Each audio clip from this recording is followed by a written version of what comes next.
Romantic कहानी भाभी। जब राहुल पढ़ाई के लिए अपने गांव से शहर आया तो वह बहुत अकेला महसूस करता था। उसके बड़े भाई की शादी हाल ही में हुई थी और नई भाभी नेहा घर में सबका ध्यान रखती थी। राहुल अक्सर पढ़ाई के तनाव में परेशान हो जाता। नेहा भाभी उसे समय पर खाना खिलाती, परीक्षा के दिनों में हौसला बढ़ाती और कहती, मेहनत करते रहो, सफलता जरूर मिलेगी। धीरे धीरे राहुल को एहसास हुआ कि परिवार का साथ कितना महत्वपूर्ण होता है। जब उसकी नौकरी लग गई तो सबसे पहले उसने भाभी के पैर छूकर आशीर्वाद लिया। नेहा की आंखों में खुशी के आंसू थे। उस दिन राहुल ने कहा, जब मैं यहाँ नया था तब आपने मुझे कभी अकेला महसूस नहीं होने दिया। नेहा मुस्कुराई। परिवार का मतलब ही एक दूसरे का सहारा बनना है। घर में खुशियों का माहौल था और राहुल समझ चुका था कि सच्चे रिश्तों की सबसे बड़ी खूबसूरती सम्मान, अपनापन और विश्वास में होती है। आरव रोज की तरह ऑफिस से लौट रहा था। अचानक तेज बारिश शुरू हो गई। वह एक बस स्टॉप के नीचे जाकर खड़ा हो गया। वहां पहले से ही सान्या खड़ी थी, जो अपनी छतरी घर पर भूल आई थी। कुछ देर तक दोनों चुप रहे। फिर आरव ने मुस्कुराकर कहा, लगता है बारिश आज जल्दी जाने वाली नहीं है। सान्या हंस पड़ी, और मैं तो फंस गई हूँ। बातों का सिलसिला शुरू हुआ। बारिश रुकने तक दोनों ने अपने शौक, सपने और पसंदीदा किताबों के बारे में बातें की। जाते समय उन्होंने एक दूसरे का नंबर लिया। अगले कुछ महीनों में उनकी दोस्ती गहरी होती गई। वे कभी पार्क में मिलते, कभी कॉफी पर लंबी बातें करते।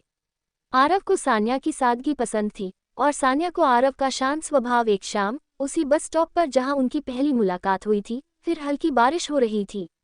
आरव ने कहा, शायद उस दिन की बारिश मेरी जिंदगी की सबसे अच्छी बारिश थी। सान्या मुस्कुराई। क्यों?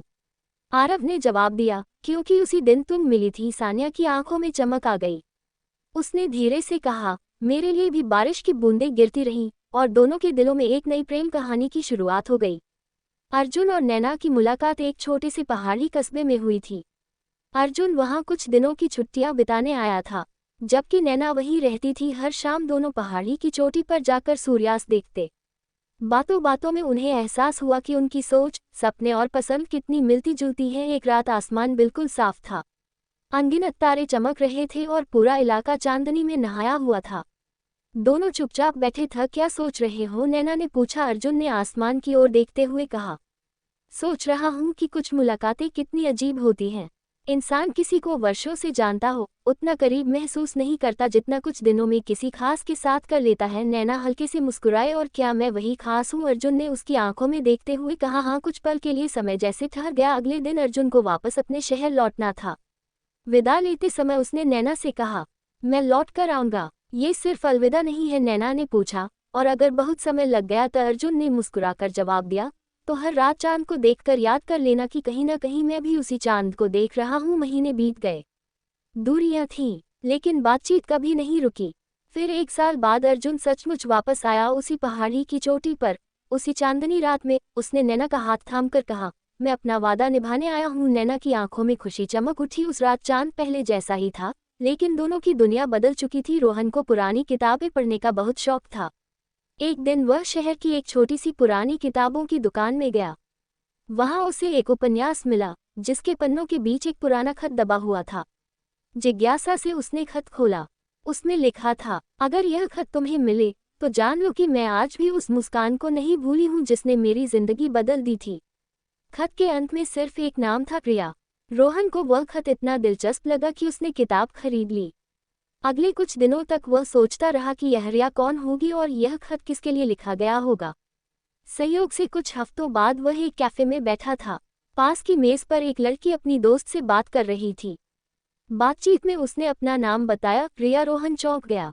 उसने हिम्मत करके उससे बात की और खत का जिक्र किया। रिया कुछ क्षण चुप रही, फिर मुस्कुरा दी। वो खत मैंने कई साल पहले लिखा था, उसने कहा, लेकिन जिसे भेजना था उसे कभी भेज नहीं पाई। धीरे धीरे दोनों की बातचीत शुरू हुई। पहले उस खत की कहानी पर, फिर किताबों पर, फिर जिंदगी पर। महीनों तक उनकी मुलाकातें चलती रहीं।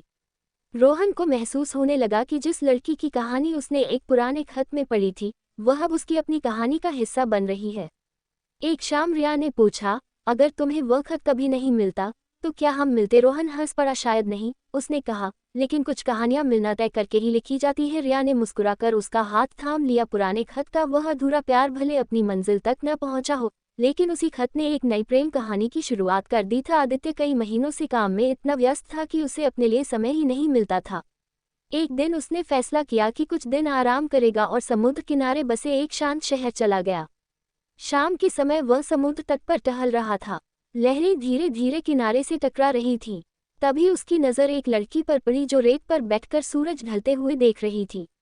उसका नाम था काव्या। अगले कुछ दिनों में उनकी मुलाकातें होने लगीं। कभी सुबह की सैर में, कभी समुद्र किनारे चाय पीते हुए। दोनों घंटों बातें करते, सपनों की, बचपन की यादों की और उन बातों की जो वे किसी और से नहीं कहते थे। एक शाम आसमान नारंगी और गुलाबी रंगों से भर गया था। काव्या ने कहा, मुझे सूर्यास्त पसंद है, क्योंकि यह सिखाता है कि हर अंत के बाद एक नई शुरुआत होती है। आदित्य ने उसकी ओर देखते हुए कहा, और मुझे ये शाम इसलिए पसंद है, क्योंकि मैं तुम्हारे साथ हूँ। काव्या कुछ पल चुप रही। उसके चेहरे पर हल्की मुस्कान आ गई। छुट्टियां खत्म होने वाली थीं। आदित्य को वापस जाना था। आखिरी शाम दोनों उसी जगह बैठे थे जहां पहली बार मिले थे। क्या तुम्हें लगता है कि हम फिर मिलेंगे?